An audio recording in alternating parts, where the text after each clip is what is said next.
Muy bien, seguimos en Equipo de Noticias A24, cubriendo en vivo lo que está pasando en el Congreso, discusión de la ley de bases y del paquete fiscal muy importantes para el devenir de la Argentina, y estamos con Carlos Raimundi. Como les decía, enseguida volvemos con Cristian Balbo allá del Congreso. ¿Cómo te va, Carlos? Bienvenido. ¿Qué tal, Pablo? Al contrario. Gracias por estar acá. No, al contrario, al contrario. ¿Estuviste dando clases hasta hace un ratito? ¿En qué universidad? Los lunes a la tarde en Lanús, 2 materias. ¿Cómo está el clima en este momento? Después de la marcha. Y está bravo y hay menos estudiantes. Y además, como los lunes a la tarde es un horario de trabajo, se nota mucho la merma de estudiantes, porque las universidades del conurbano, los estudiantes son trabajadores. Entonces, claro, en horario de trabajo se resiente más. En un momento como este hay menos posibilidades de poder ir a la universidad y se notan mucho los recortes, ¿no? Así que... Carlos, mandato cumplido como diputado nacional. ¿Qué siente en este momento un diputado o una diputada? ¿Con cuánto peso en el lomo de lo que pasa en la realidad, de lo que pega el bolsillo, de lo que duelen los ajustes, o eventualmente teniendo que acompañar a un gobierno con estas medidas? ¿Qué siente? ¿Cómo es la piel de un diputado en jornadas como esta? Mira, depende de a quién representás. Si vos estás en la Cámara porque te financió una gran empresa o un laboratorio, sos totalmente insensible a lo que pasa en la calle. Si vos representás porque vivís en tu barrio y porque querés a la gente que tiene más necesidades, sentís otra cosa. Ahí sí te sensibilizás. Ahora, a mí debe ser la experiencia, la vida, el haber transitado ya por situaciones como esta, que no compro determinadas frases hechas, Pablo. ¿Cómo cuáles? Y como el presidente tiene legitimidad, necesita herramientas. El diputado también tiene legitimidad. También fue votado.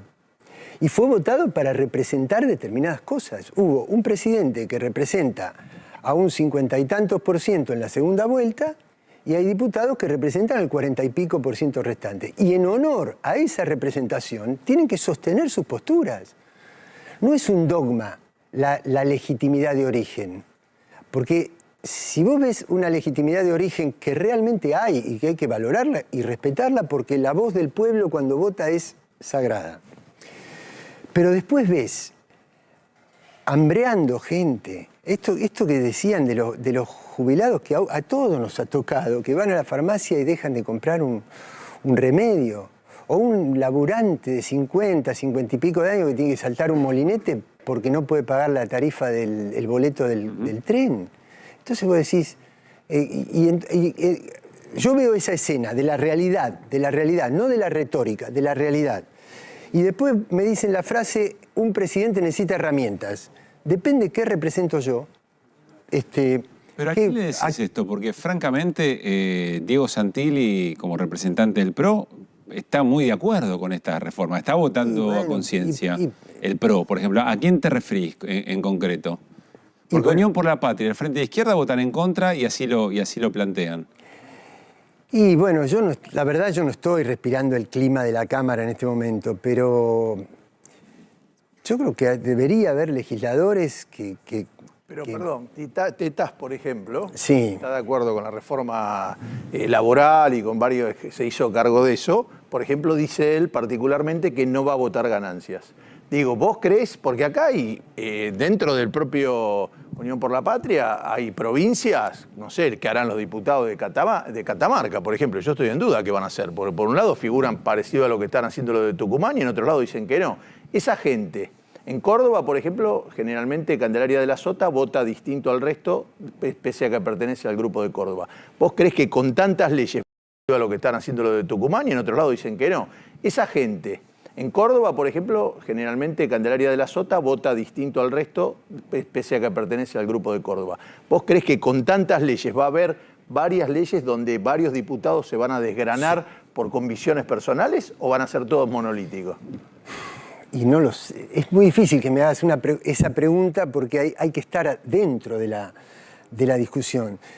Yo lo que sí creo que es una ley, es decir, yo veo cosas más gruesas, ¿entendés? Necesito ver cosas más gruesas. No puedo razonar en términos menores cuando hay cosas demasiado gruesas al lado. Entonces yo veo un presidente que agrede a los gobernadores, que agrede a los legisladores, que agrede a los profesores universitarios, que no puedes entablar una relación, porque las relaciones humanas implican que yo estoy hablando con vos que sos una persona diferente de mí. Entonces, si vos decís una sílaba diferente de la que yo esperaba y yo te agredo, yo interrumpo la posibilidad de tener una relación. A una persona así le estamos dando facultades para que compre empresa, para que venda empresa, para que deje jubilados en la calle. ¿Entendés? Yo no lo puedo aceptar. Bueno, ¿no? eso debe ser no uno de lo los puedo puntos. aceptar. Yo creo que Por eso, estas facultades yo especiales... soy menos amigo de la... ¿Sabes qué pasa? Que me ha tocado tanto la retórica que en el barrio le diríamos el chamullo. El chamullo. Y yo no, la verdad estoy cansado de eso. Yo quiero ver si defiende la justicia. Yo necesito ver si un gobierno...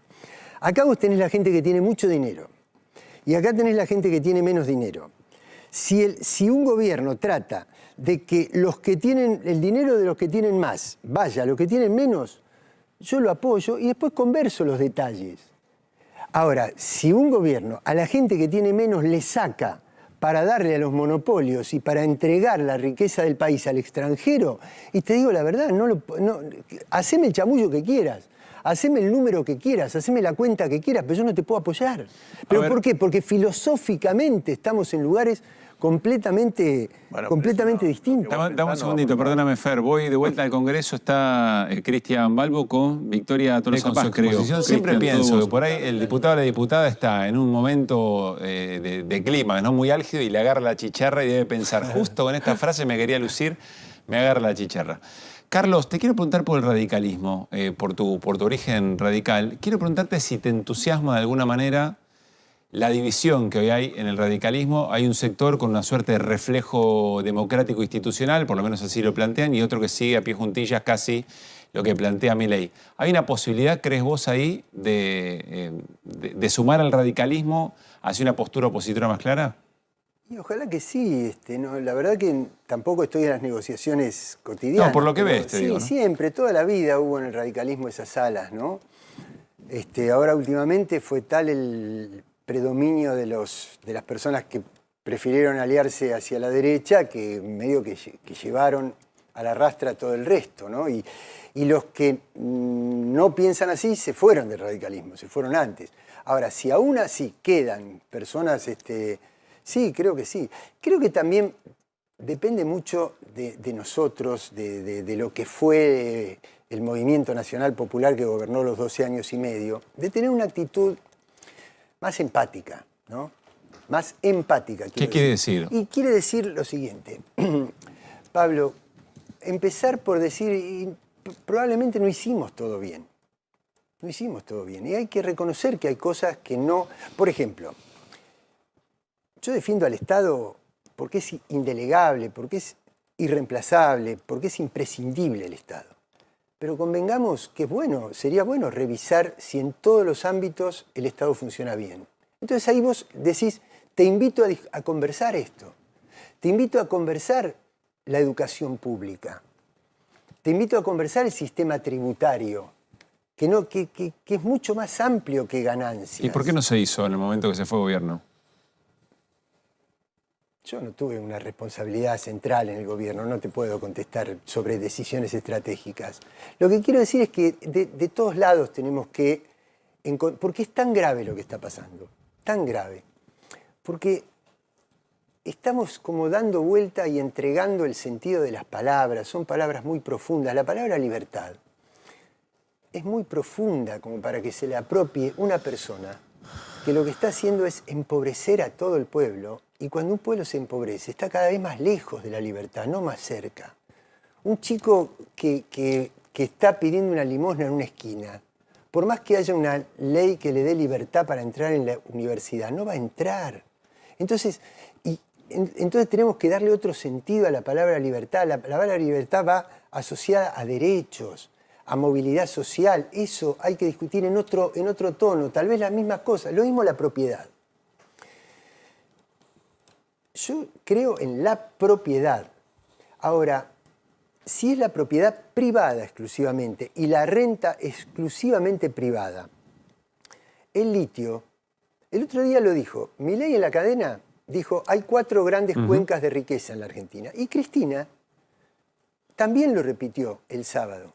El problema es que uno dice, a estas 4 grandes cuencas, el triángulo del litio, la cuenca de minería e hidrocarburos en la cordillera, el centro del país agropecuario y la Patagonia con el mar, con la pesca, con la proyección antártica, son grandes cuencas de riqueza.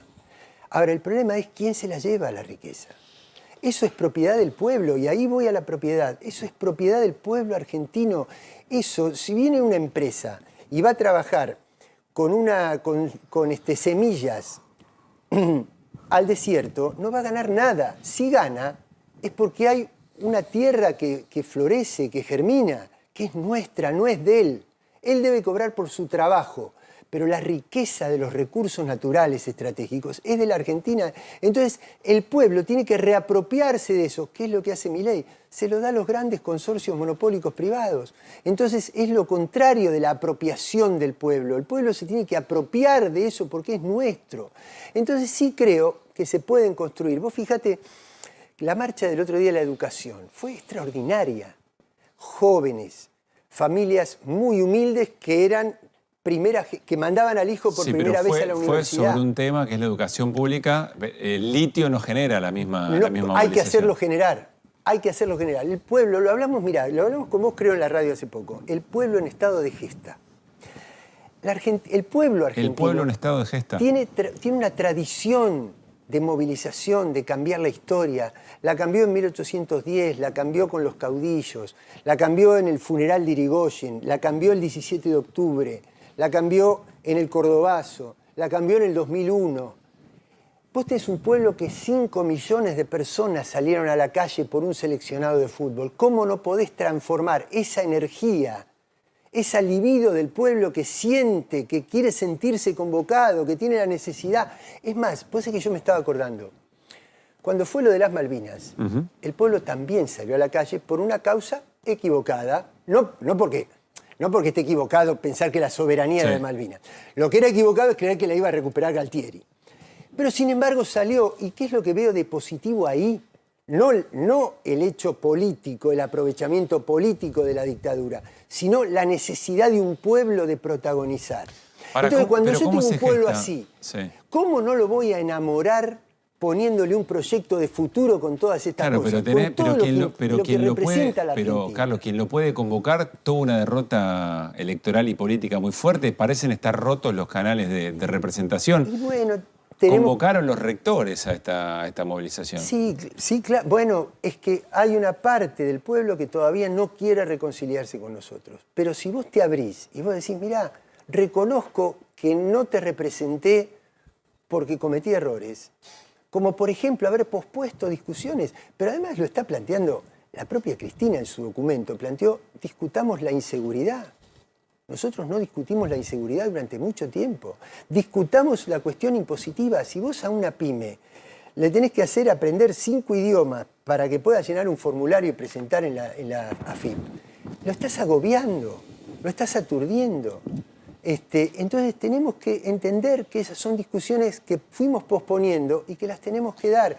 Y hablar en otro tono, no hablar del tono de yo soy el que está en el centro de la verdad, vos sos un ignorante que no te das cuenta que yo soy más inteligente. No, bueno, es el tono de conversar, Milei, dialogar. ¿no? Es el tono de Milei que ganó la elección prácticamente con ese tono. Mirá qué contradicción. A ver, Carlos, estuviste como embajador ante la OEA hasta hace muy poco. Es decir, estuviste en las entrañas de la discusión geopolítica.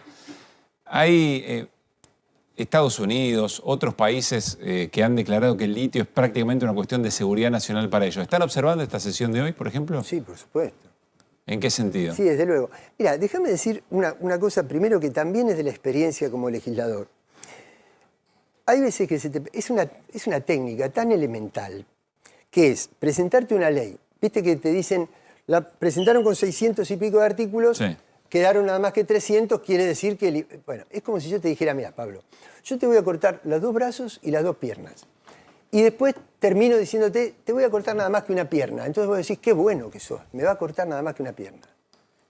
No existe eso, estás mal, es un error plantear las cosas en esos términos. Es un error enfrascarse en esas frases hechas, volviendo al principio. Sí. Estados Unidos ni siquiera es Estados Unidos. No es el departamento, no es el presidente. No es Biden. Es el sistema financiero. ¿Pero en qué cambió? Fondo Monetario. El acuerdo lo firmó Trump. Mejor dicho, era presidente Trump cuando firmó el acuerdo con la Argentina. Después fue Biden.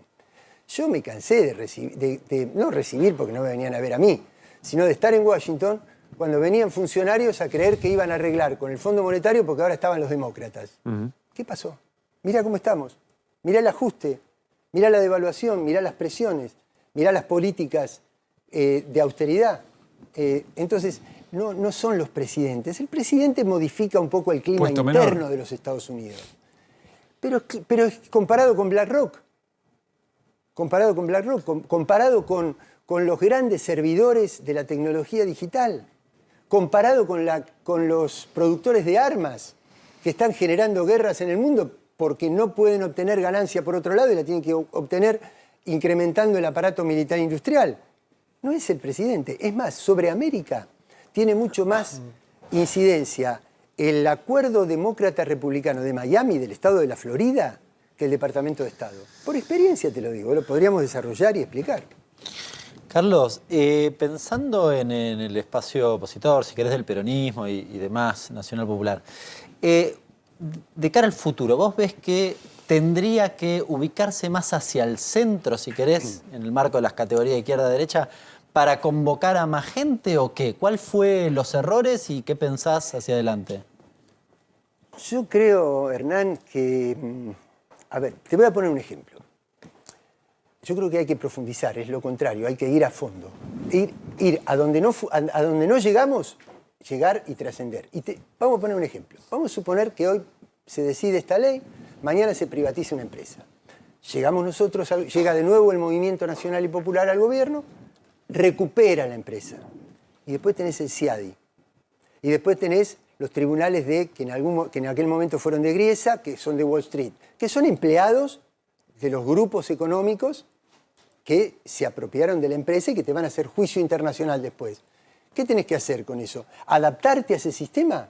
¿Sabés qué? Que si nos volvemos a adaptar de nuevo y a poner esos límites, volvemos a no poder transformar a fondo la realidad. Y si vos no podés transformar a fondo la realidad, la gente no te va a querer de nuevo, porque dicen, me dijiste que me ibas a cambiar la vida y no me la cambiaste. ¿Y sabes por qué no la cambiamos? Porque no fuimos a fondo, porque no controlamos los dólares que entraron al Banco Central por el superávit comercial de la pospandemia, porque no denunciamos a los que remarcaban inmoralmente los precios, cuando teníamos que haber puesto nombre y apellido así, porque no hicimos una movilización contra el Fondo Monetario Internacional. Todo eso que no hicimos, hay que hacerlo. Y tenemos que persuadir y generar una nueva mayoría con estas cosas. No es moderando el discurso como vos generás una nueva mayoría. Yo no creo que las mayorías sean el resultado de una cuestión aritmética. Las mayorías se construyen desde el punto de vista político, irradiando esperanza, irradiando emoción, irradiando épica, de decir, salimos, la Argentina es poderosa, tendría que ser tremendo el poder de la Argentina. Es criminal que la Argentina no haya entrado a los BRICS. Primeros en alimentos, primeros en energía, primeros en tecnología, y nosotros aliados con Estados Unidos e Israel, que está uno cometiendo un genocidio y el otro que no sabe cómo financiar las guerras que se le van presentando. Carlos. En lugar de ir con el mundo que asciende, vamos con el mundo que declina. Bueno, hay que emocionar desde la perspectiva de un proyecto distinto. Me queda un minuto. ¿Qué presentás el miércoles en la Feria del Libro? Bueno, un libro sobre los años en la OEA, sobre la experiencia en la OEA, que es el manejo del imperio. El imperio está en disputa con Asia y necesita alinear a América Latina. Ahí te aprietan. Y vos tenés dos opciones. O te subordinás o tratás de ser digno y soberano. Yo traté de ser digno y soberano, con aciertos y con errores. Yo traté de que la Argentina sea un país soberano y no se deje subordinar por el imperio, pero porque no sirve, porque uno es mucho más cuando es dueño de lo propio que cuando si se lo entrega al imperio. Gracias, Carlos, por haber venido. No, al contrario.